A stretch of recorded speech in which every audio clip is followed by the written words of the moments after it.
anybody saying anything bad about me. I'm not used to it. But as you know, I'm under a gag order from a judge. This is the first. This. Thank you very much.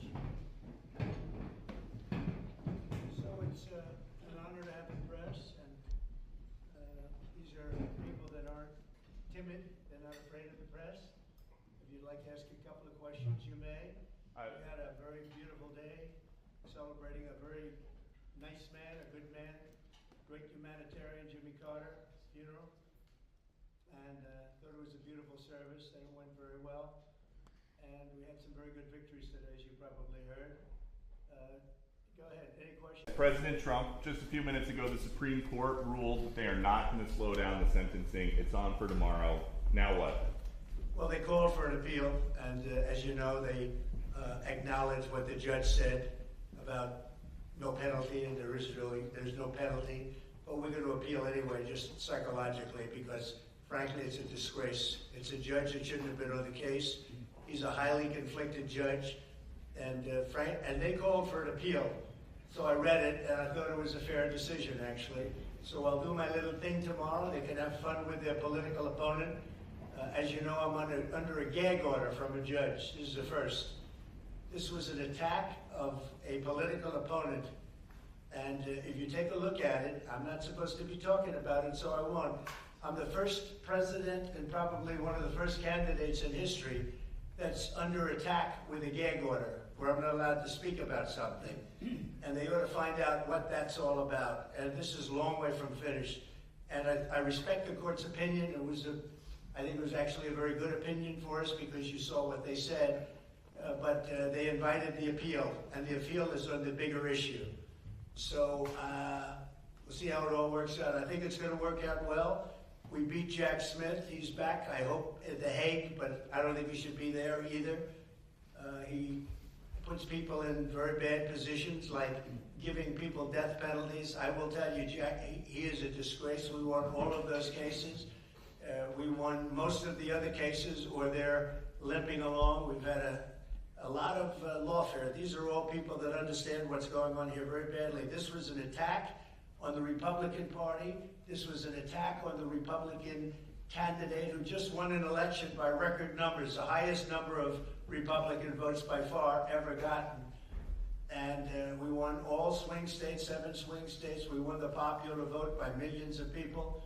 And that was the real vote. And I said it a long time ago, the real vote is that. And they tried to stop that from happening. They tried to stop this election from happening, or to bloody somebody up so badly they couldn't win. And the people got it.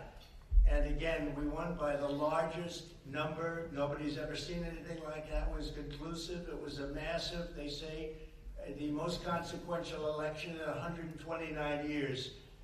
And these people, the people know everything that you're asking. They've been studying this for 2 years as it went along, and hopefully it'll never happen again, an attack on a political opponent. So Peter will be appealing the decision. They're asking for an appeal, and that's on the fact, on what's going to happen, much more importantly than tomorrow.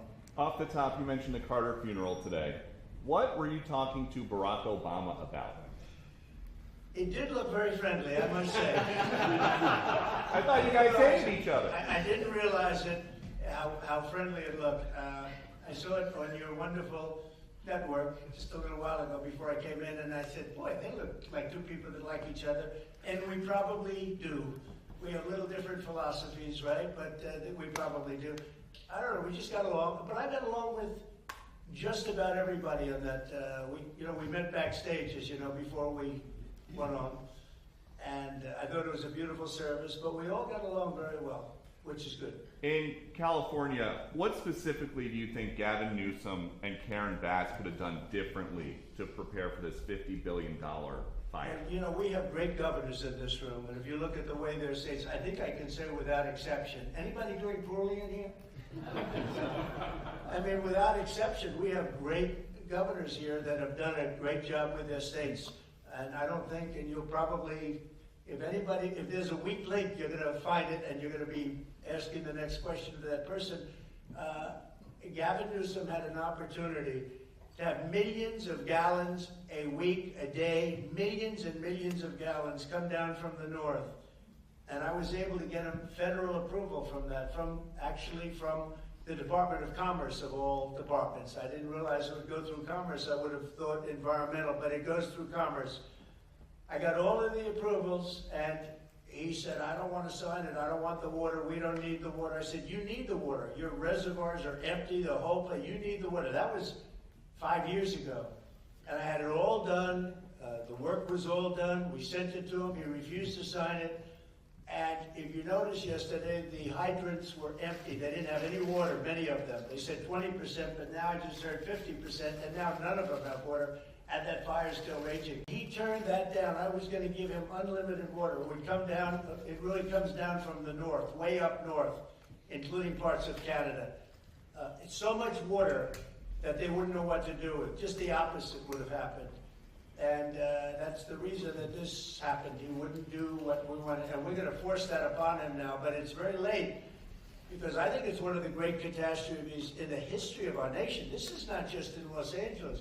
I've never seen anything like that, devastation. And we're talking about homes that cost $200, $300, $400 million. Nobody's ever seen anything like it. People that, and very influential people worldwide. I don't know that they ever go back either, because you know, they weren't happy with California. They weren't happy with Gavin Newsom. They weren't happy with their whole lifestyle there, with the crime being out of control, all the other problems. They were not happy. And it's going to be very interesting to see whether or not they're going to build, or whether somebody else is going to build and build a much lesser home. These were the most expensive homes. Outside of Palm Beach County, I see a list, outside of Palm Beach, these were the most expensive homes anywhere in the world. And I don't think I think a lot of them are just not going to go back and build it. Plus, they don't want to be part of a construction site. They don't want to, they're building a home, another one's building, they're building in front of them, behind them, alongside of them. So I think it's a tragedy. I think it's an incredible tragedy. It's also a tragedy for a tax base. And the governors know exactly what I'm talking, and I'd like to hear anybody talk about that. But if you're the governor of a state and you lost thousands of very rich people that were paying a lot of taxes and weren't happy about it, and weren't happy about what's happened to California, which has all the advantages of greatness, but they've had horrible politicians. I think that Gavin is largely incompetent, and I think the mayor is largely incompetent, and probably both of them are just stone cold incompetent. What they've done is terrible. Would anybody have a comment on that? Because when you talk about losing the tax base, you're losing a lot of, you're going to lose a lot of those people permanently. Those people pay billions of dollars in taxes. Governor, what about you? We got some great property in Louisiana. Well, they'll be moving to a lot of your states. They'll be moving to Florida, I can tell you, I know that. But they're going to be moving to, you're going to pick up a lot, Texas. So it's a rough situation. I've never seen, I think it's one of the great catastrophes in the history of our country. Not even believable. President Biden's term, almost over.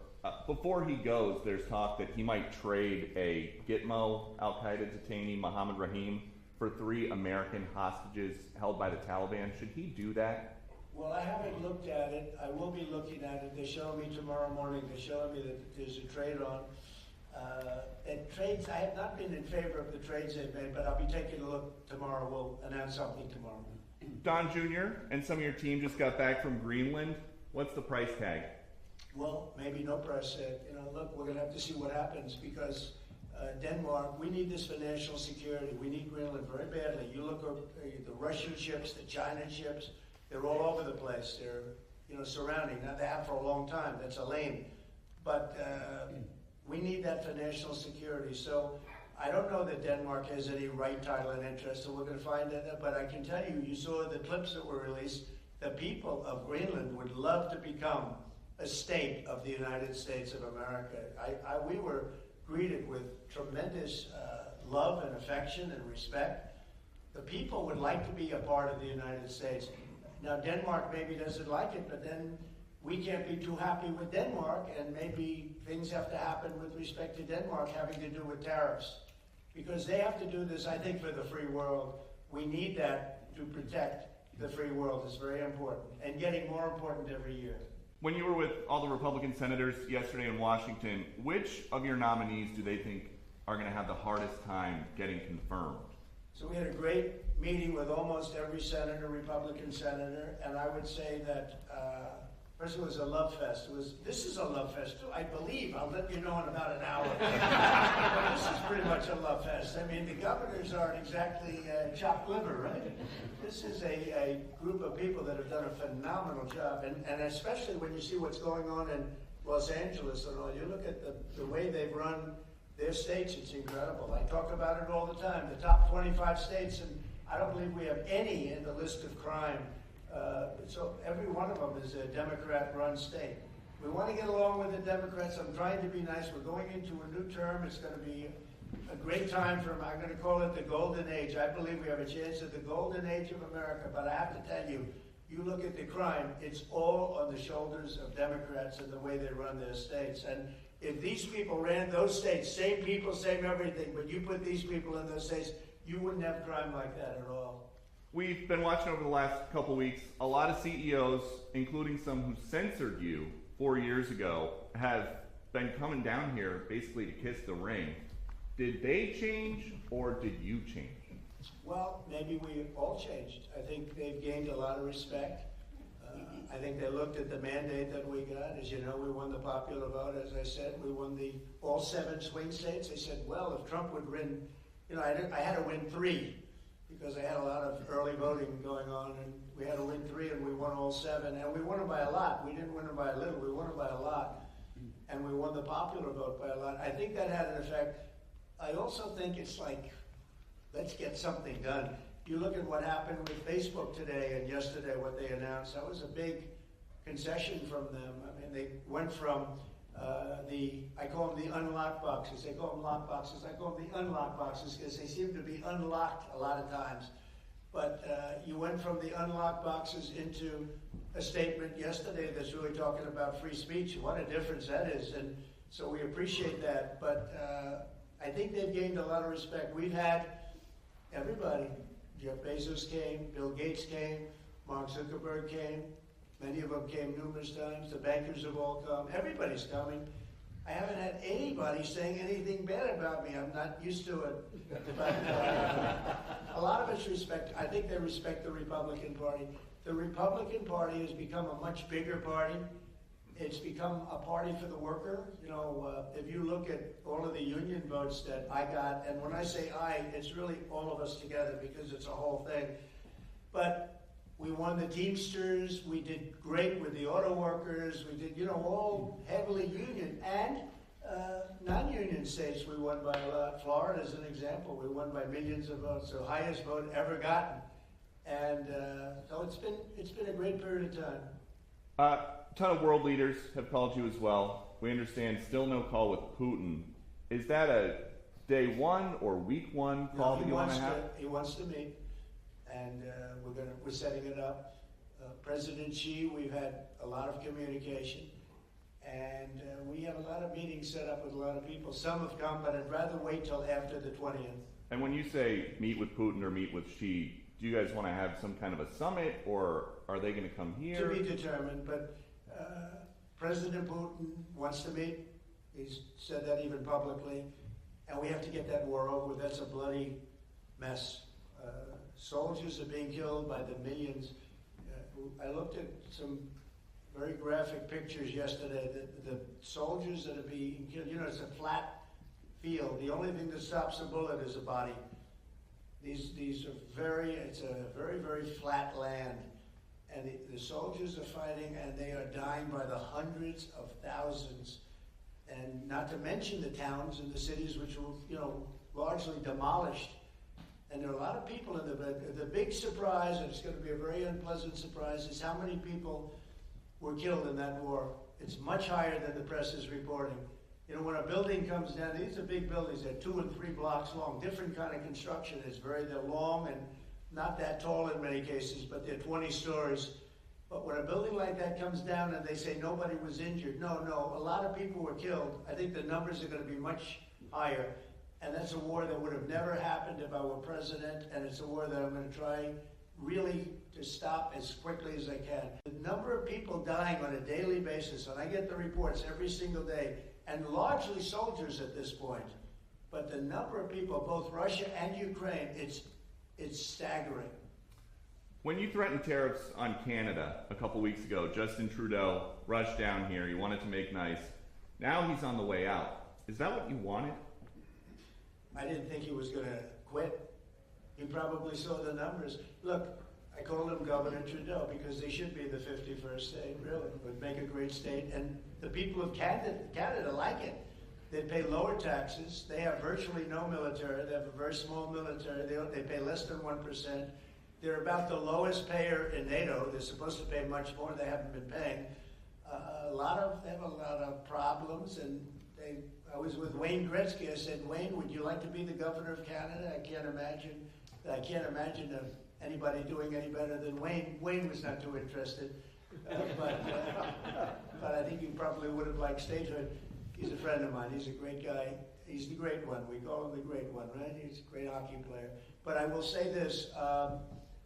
I think that there's, it was stated pretty strongly a couple of weeks ago about Canada, and people laughed, and now they're all saying, well, it's very interesting. And I say from the standpoint of the United States, we're subsidizing Canada $200 and $250 billion a year. We have massive deficits. They've taken about 20% of our car business. I'd rather do it here. We could put tariffs on that. We don't have tariffs on them yet, but that will happen. But they've taken about 20% of our car business. I'd rather have it done in Detroit or have it done in South Carolina or any other state that does cars, and we have a lot of them. We don't need Canada for that. We don't need Canada for lumber because we have big forests that we have, not utilized. In some cases, they're protected, which I can take that protection off. And you take down a tree and you grow a better tree, and that's pretty common. But we don't need anything. We don't need their fuel. We don't need their energy. We don't need their oil and gas. We don't need anything that they have. And I said to Trudeau, I said, why are we subsidizing you $200 and $250 billion a year? He said, I really don't know. And I said, well, I don't know either. I said, what would happen to Canada if we didn't? He said Canada would be obliterated if that happened. I said then Canada should be a 51st state. That's where we are now. A story that kind of disappeared very suddenly. Do you have any idea whatever happened to the drones? What happened to drones? Well, you had said that you thought the government knew what was happening with these drones over New Jersey. There were some by Bedminster. I don't know. They're over Bedminster a lot. So what happened? I'm going to give you a report on drones about one day into the administration. Because I think it's ridiculous that they're not telling you about what's going on with the drones. And it's not only with me. Glenn was telling me today that in Virginia they have drones all over the place doing, nobody's reporting it. I don't know why they're not. Do you want to say something about that? Just one quick comment, which is we are home to the largest naval base in the world in Quantico, and we house a lot of the SEAL teams and have a huge national security infrastructure. And now for 2 years running, we have had drone incursion over secure airspace, and we still don't know why. And I think that's absolutely unacceptable. And I think President Trump and the new leadership coming in, I think will work diligently to understand who's behind this and what we do in order to stop the digital surveillance of all of our secure infrastructure. Is it dangerous? Well, I can tell you this. While we were dealing with a terrorist attack in New Orleans, we had drones being thrown over our nuclear reactors in Louisiana. And we brought that attention to the FAA. We've been asking the FAA to give these states the ability to mitigate these drones. And it's sitting on some bureaucrat's desk. And that's real. Nobody knows. They don't want to talk about it. Go ahead, Governor. You were going to say? I was just going to say we have drones in Wyoming flying over our infrastructure as well. And it's incredibly frustrating that we not only have no way of knowing what it is, but nobody knows how to deal with them. They don't want to talk about it, and nobody knows why. They don't want to talk about it. That could be us sending drones. I hope that's the case, us doing it and doing research, and maybe they don't want to talk about it from that standpoint. I hope it's not an enemy, but we're going to find out on the 21st, the day after. You have to give me a little time for the inauguration, but shortly thereafter we'll give you a report on it. We'll tell you exactly what it is. They know And it's very strange that they aren't talking about it. Peter, thank you very much. Does Biden do, does he do this kind of a news conference? This is my longest ever interview of a president. Yeah, well, the longest ever before this was one question and it would rush you out of the room. Right? We have nothing to hide. Thank you all very much.